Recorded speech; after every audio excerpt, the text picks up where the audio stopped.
तर विधान भवनामध्ये देखील 80वा स्वातंत्र्य दिन साजरा करण्यात आला। विधान परिषदेचे सभापती राम शिंदेंच्या हस्ते ध्वजारोहण करण्यात आलं। विधान परिषदेचे उपसभापती सचिन अहेरी हे देखील या ठिकाणी उपस्थित होते।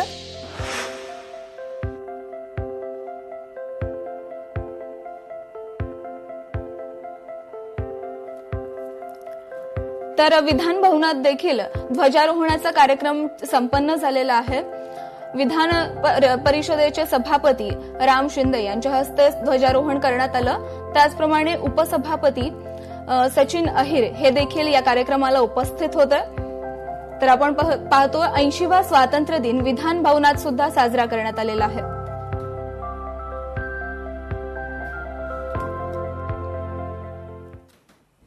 तर मुलुंडमध्ये अमित ठाकरे यांच्या हस्ते ध्वजारोहण करण्यात आलं। राजेश चव्हाण आणि एकनिष्ठ प्रतिष्ठानच्या वतीने ध्वजारोहण सोहळा आयोजित करण्यात आला होता। यंदा भारताचं संविधान आणि जंतर मंतर अशी थीम या सोहळ्याची ठेवण्यात आली होती।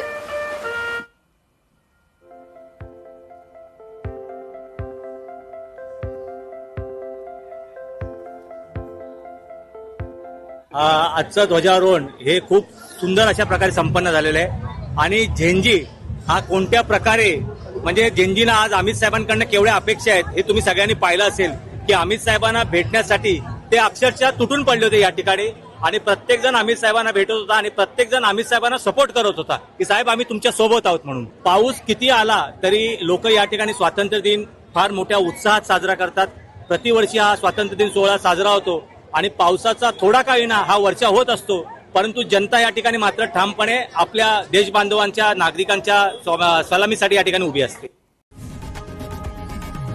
लोकशाही मराठी ऐका, पहा, जागरूक रहा।